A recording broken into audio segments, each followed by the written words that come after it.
Good morning, students.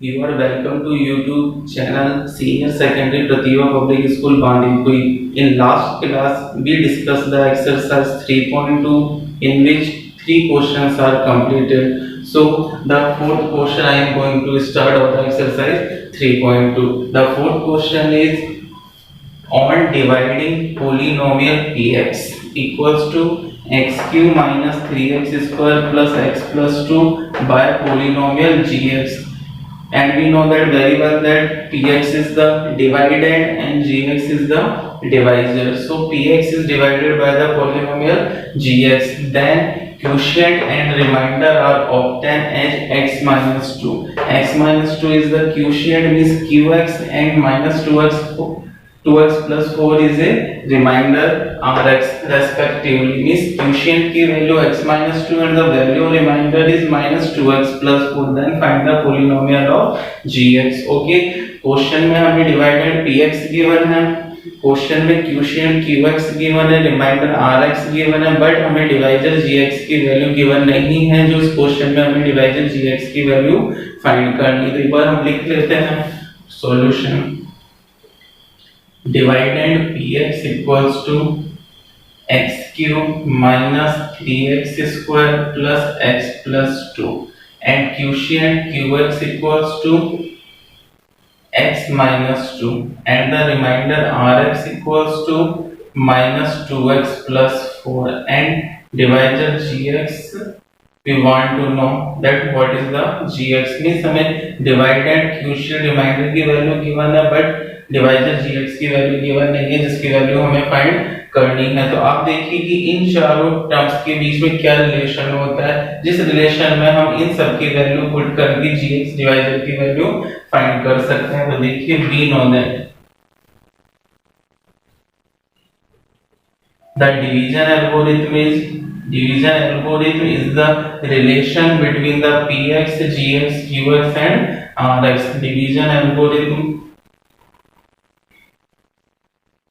क्या होती है, px equals to dividend equals to divisor multiply quotient plus remainder. So we find the value of gx, so we make a formula for finding the divisor gx, means ये अपना relation है dividend, divisor, quotient and remainder के बीच में px equals to gx multiply qx plus rx, and we want to find the value of divisor gx. So first of all we make a formula to find the gx. तो अब देखिए gx को find करने का formula मुझे बनाना है, तो gx के साथ qx मल्टीप्लाई हो रहा है, तो पहले मैं qx का ट्रांसपोज करूंगा या rx का। इसमें फर्स्टली ट्रांसपोज किसका होगा, रिमाइंडर rx का, बिकॉज रिमाइंडर rx इस पूरी टर्म के साथ ऐड हो रहा है, तो इसका ट्रांसपोज करने पर वो px में से सब्ट्रैक्ट हो जाएगा। Then px minus rx equals to gx multiply qx. Then we find the value of gx, where qx is the multiplication with gx, so we transpose the qx, and qx is go and upon to the px minus rx, means इसके upon में जाएगा, क्योंकि qx gx के साथ क्या हो रहा है, मल्टीप्लाई में है, और मल्टीप्लाई वाला नंबर अपना ट्रांसपोज करने पर डिवाइड में जाता है। Then px minus rx upon qx equals to gx. Then this is a formula px minus rx upon qx for finding the value of gx. Okay, तो फॉर्मूला क्या बना अपना, gx equals to px minus rx upon qx. Then we putting the value and find the value of gx. The value of px is x cube minus 3x square plus x plus 2 minus, and the value of remainder is minus 2x plus 4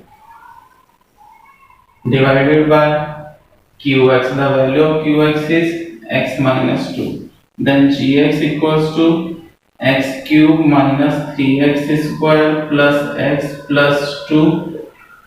The sign is changed because of the negative sign, the minus minus plus 2x minus 4 divided by x minus 2. So gx equals to x cube minus 3x square plus x plus 2x, means plus 3x +2 -4 sin is opposite, so we subtract them -2 divided by x minus 2 means gx equals to कितना आ गया x cube minus 3x square plus 3x plus 2 divided by x minus 2 means इस polynomial को इस polynomial से divide करने पर जो हमें आंसर मिलेगा वही वैल्यू हमारे gx की होगी। वो मैं रिपीट कर देता हूँ। According to the question, divided polynomial px is given, quotient qx equals to x minus 2 given, and the remainder rx equals to minus 2x plus 4 given, but divisor gx is not given, so we want to find the polynomial gx. And we know that what is the relationship between the divisor and divisor, quotient and remainder.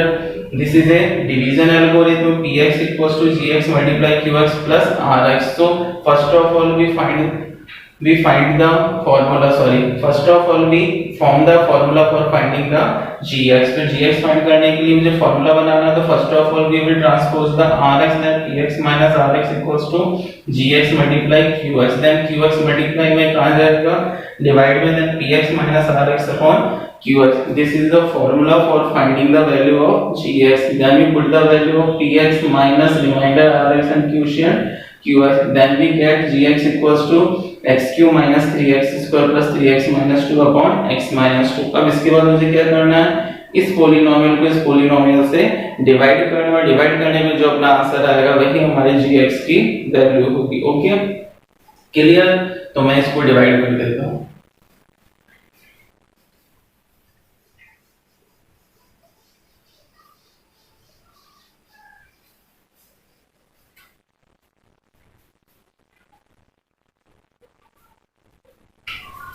x minus 2 divide x cube minus 3x square plus 3x minus 2. Okay, then first term is divided by the first term and we check that what is the quotient. X cube is divided by x and we check that what is answer here, what is the quotient. Then x cube is divided by x or x divides the x cube in x square times. Then we multiply the x square with each terms of gx. x square को x से किया x cube, x square को minus 2 से किया minus 2x square, then we change the sign, then x cube is cancelled out, minus 3x square plus 2x square, sign opposite, so we subtract, then we get minus x square plus 3x minus 2. First term minus x square is divided by x and we check that what is quotient, then minus x and minus x is multiplied with the each term minus x square, minus x को minus 2 से किया plus 2x. okay, then we change the sign, plus 3x minus 2x, then x minus 2, then sign opposite, so subtract, and x is divided by x one time and 1 is multiplied by each term, so x minus 2 and both terms are cancelled, so x square minus 3x square plus 3x minus 2 divided by x minus 2, so this factor is a fully divide of gx and we get the quotient x square minus x plus 1 and remainder is 0. तो इसको इससे divide करने पे answer कितना आया, x square minus x plus 1. तो इसको इससे डिवाइड करने पे जो आंसर आएगा वही अपने डिवाइजर gx की वैल्यू होगी. सो gx equals to x square minus x plus 1. Okay, noted. Exercise 3.2 is complete and I am going to start exercise 3.3, which first question is check whether the following equation is quadratic or not. means नीचे जितनी भी equations given है आपको ये बताना है कि quadratic equation है या quadratic equation नहीं है. तो firstly we know that what is the quadratic equation. The quadratic equation in which the highest power of variable is 2 means the degree of this equation is 2. And the standard form of the quadratic equation, तो आपको पता है कि first term x square वाली होती है, second term x की होती है और third term is a constant. और क्वाड्रेटिक इक्वेशन की स्टैंडर्ड फॉर्म होती है ax square plus bx plus c. Okay, and the highest power of variable is 2 means degree is 2, that's why it is called a quadratic equation और quadratic polynomial. तो इस first question में हमें यही check करना है कि नीचे जितनी भी इक्वेशंस गिवन है वो क्वाड्रेटिक इक्वेशन है या क्वाड्रेटिक इक्वेशन नहीं है. तो हमें इन क्वेश्चंस को सॉल्व करना है. मैंने क्वेश्चंस यहां लिख रखे हैं. फर्स्ट के अंदर 4 क्वेश्चन है, first second third and fourth. तो इन सभी इक्वेशंस को हमें सॉल्व करना है। After solving we check that the highest power of variable is 2, the highest power of variable is 2 और the equation solve is in the standard form ax square plus bx plus c or the highest power of variable is 2, then we can say that this is a quadratic equation, otherwise not। तो इसमें से मैं आपको first question solve करके बता रहा हूँ, second third and fourth question आपको अपने आप सॉल्व करना है। Okay, so first question is x plus 1 multiply plus 8 equals to x plus 2 and x minus 2, then we multiply the x with the x plus 1, so x square plus x plus 8 equals to x plus 2 is multiplied by x minus 2, so we simple भी multiply कर सकते हैं या हम इसको identity के through भी multiply कर सकते हैं। देखिए इसमें आइडेंटिटी अप्लाई हो रही है, a plus b a minus b equals to a square minus b square, then x square plus x plus 8 equals to x square minus 4। Transpose of these both terms in the left hand side, minus x square plus 4 equals to 0, then x square is cancelled out from minus x square, then x 8 plus 4 12, then x plus 12 equals to 0, so this is not a quadratic equation because it is a linear equation, because the highest power of variable is 1 and if the highest power of variable is 1 means degree is 1 and if degree is 1 then this is a linear equation, so it is not a quadratic equation।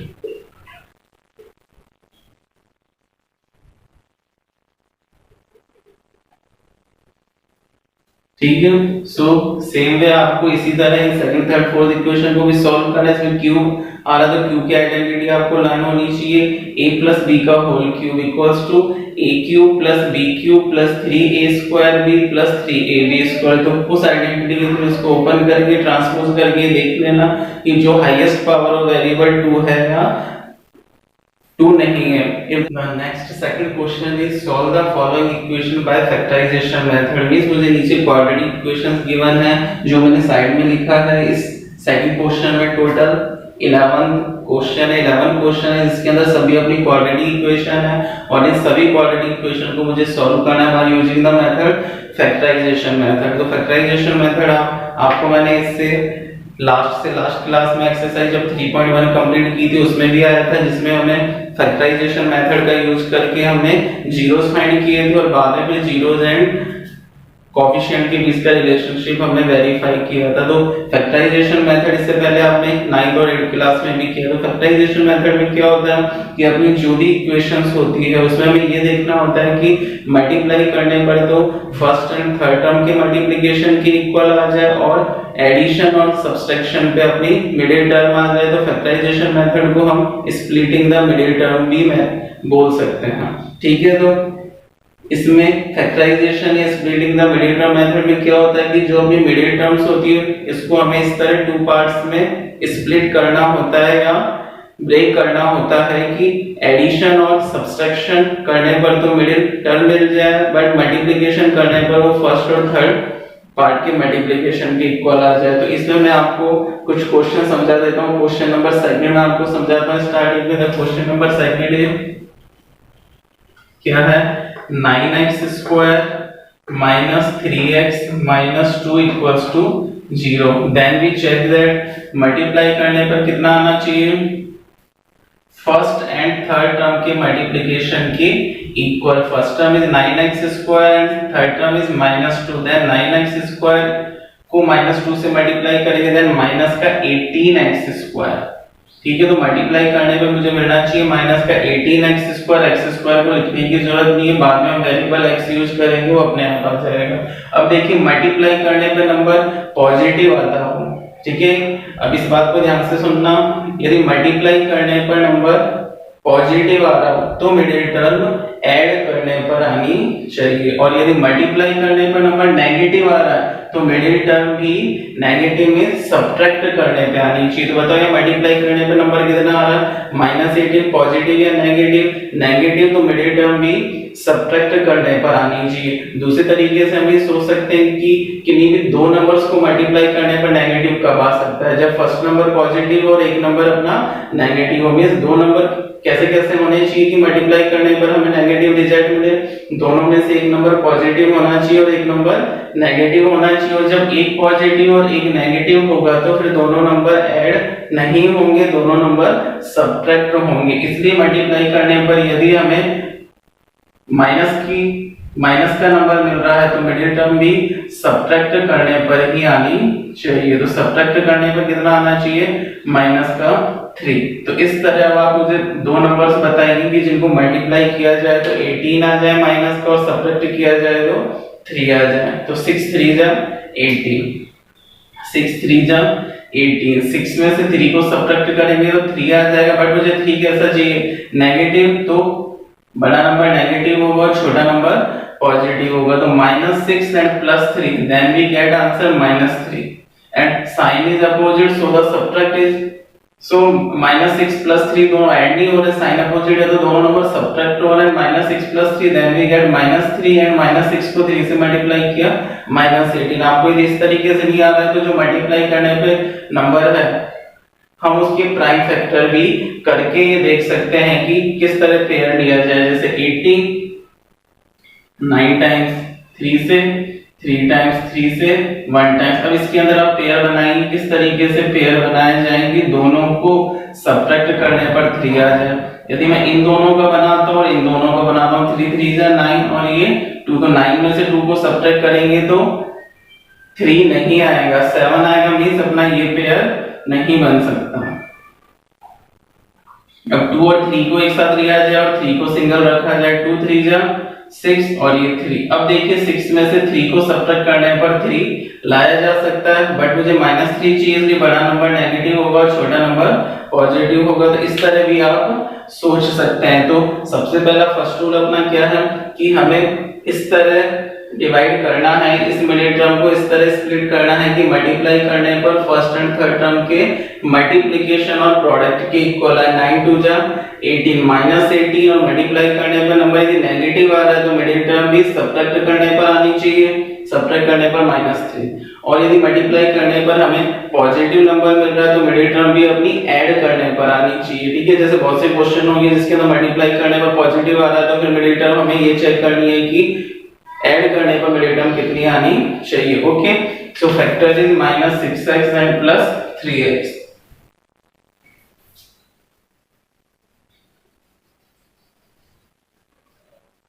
Then 9x square, इसको 2 parts में split करेंगे, -6x + 3x, -2 = 0, common 3x, 3 3 जा 9, 3 2 जा 6, 3x -2। अब इन दोनों में से मुझे ऐसा ही कॉमन लेना है कि उसका ब्रैकेट भी सेम है, मुझे 3x -2 मिले। तो बताइए क्या कॉमन आएगा। तो आप यहाँ से चेक कर सकते हैं, यहाँ 3x है तो यहाँ 3x के साथ जो भी दिख रहा है उसको हम कॉमन ले लेंगे, तो कुछ कॉमन नहीं आ रहा, then we take common +1, 3x -2 = 0। दोनों टर्म में से common, this is first term and this is second term, दोनों टर्म में से कॉमन क्या आ रहा है, 3x -2, and the remaining is 3x + 1 = 0। Okay, तो solve the following equation by factorization method. अब देखिए आगे इन दोनों ब्रैकेट्स का मल्टीप्लिकेशन 0 के इक्वल है, तो दोनों ब्रैकेट्स का मल्टीप्लिकेशन 0 के इक्वल कब हो सकता है, या तो फर्स्ट ब्रैकेट की वैल्यू 0 हो तो 0 से इसकी वैल्यू कुछ भी होगी तो 0 से मल्टीप्लाई होके 0 आ जाएगा, या सेकंड ब्रैकेट की वैल्यू भी 0 हो तो इस ब्रैकेट से मल्टीप्लाई होके आंसर 0 मिल जाएगा, या दोनों ब्रैकेट भी 0 हो सकते हैं। तो क्या क्या कंडीशन बनेगी, 3x -2 = 0, 3x = 2, then x = 2/3। Okay, 3x + 1 = 0, 3x = -1, then x = -1/3। Clear. Question, क्योंकि ऐसे क्वेश्चन आपने पहले भी कर चुके हो। ओके, तो देखिए सेकंड क्वेश्चन के बाद में आपको रूट वाला क्वेश्चन है थर्ड क्वेश्चन, तो थर्ड क्वेश्चन को मैं आपको क्लियर कर देता हूं। Okay, the third question is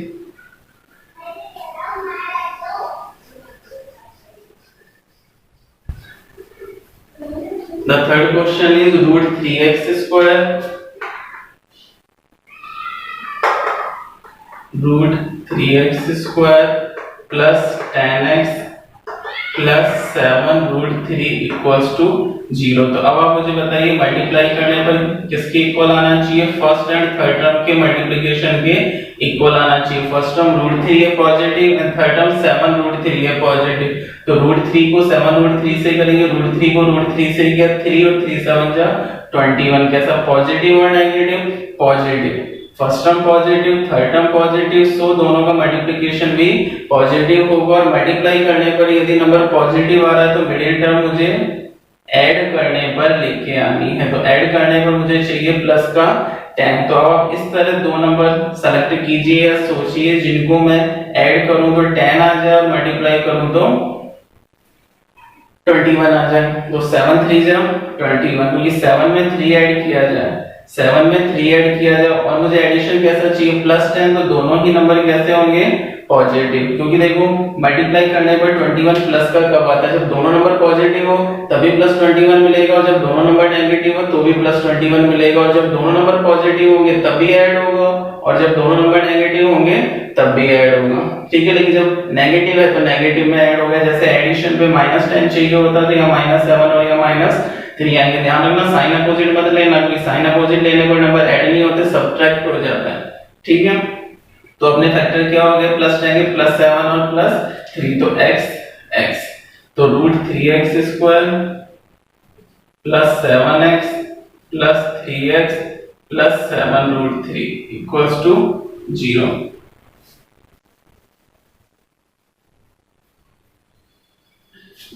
Then we take common root 3 and 7 में से कुछ कॉमन नहीं आएगा, x एंड x स्क्वायर में से x, रूट 3x प्लस 7। अब मैंने कहा था कि इन दोनों टर्म में से भी ऐसा ही कॉमन लेना है कि वो ब्रैकेट में रूट 3x प्लस 7 बने, रूट 3x प्लस 7। तो दिख रहा है रूट 3 इसमें भी है, और 3 में रूट 3 कितने टाइम्स होता है? 2 टाइम्स। मींस जब मैं रूट 3 को रूट 3 से मल्टीप्लाई करता हूं तो मुझे कितना मिलता है? 3, क्योंकि रूट 3 को रूट 3 से मल्टीप्लाई करने का मतलब है कि मैं रूट 3 का स्क्वायर कर रहा हूं। तो देखिए रूट 3x बचाने के लिए मुझे इसमें से क्या क्या कॉमन लेना होगा? रूट 3, और जब मैं रूट 3 कॉमन लूंगा तभी इसमें ओनली 7 बचेगा। Then we take common root 3, क्योंकि मैं 3 को कैसे लिख सकता हूं? देखिए आप root 3 multiply root 3 means 3x plus 7 root 3। Then we take common root 3, then remaining part root 3x plus 7। Okay, 3 को मैं रूट 3 मल्टीप्लाई रूट 3 लिख सकता हूं, 7 रूट 3 है, दोनों में से रूट 3 कॉमन लिया, then root 3x plus 7 equals to 0। अब देखिए root 3x plus 7 common and the remaining term is x plus root 3 equals to 0। दोनों का प्रोडक्ट 0 के इक्वल कब कब हो सकता है? जब सिंगल टर्म भी 0 हो और दोनों टर्म्स या दोनों फैक्टर भी 0 हो सकते हैं। Root 3x equals to -7, then x equals to -7 upon root 3, x equals to root 3। इनको हम जीरोज भी बोल सकते हैं। ये दोनों क्या है? Zeros of the quadratic polynomial equation, क्योंकि x की वो वैल्यू जिस वैल्यू में हमारा पॉलिनोमियल px 0 के इक्वल बन जाए, so this is called a zeros of polynomial. Okay, fifth is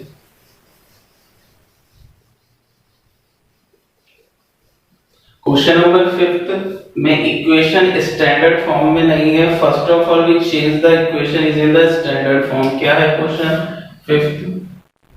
1 upon x minus 2 plus 2 upon x minus 1 equals to 6 upon x.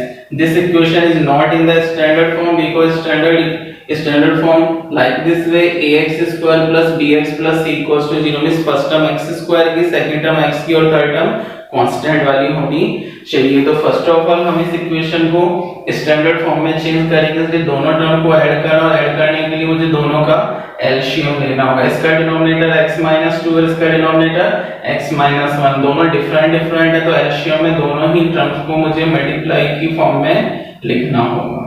Okay, x-2 से डिनोमिनेटर को डिवाइड किया, x-2 से x-2 cancel out, then x-1 times divide, और जितने times divide होता है उसको उसके न्यूमरेटर से मल्टीप्लाई किया जाता है, then 1 is multiplied by x-1। x-1 divides the denominator, then x-1 cancel to x-1, then quotient is x-2 means x-2 times divide हो रहा है, उसको उसके न्यूमरेटर से मल्टीप्लाई किया था, इक्वल्स टू 6 अपॉन x। 1 को x-1 से किया, x-1, 2 को x-2 से किया।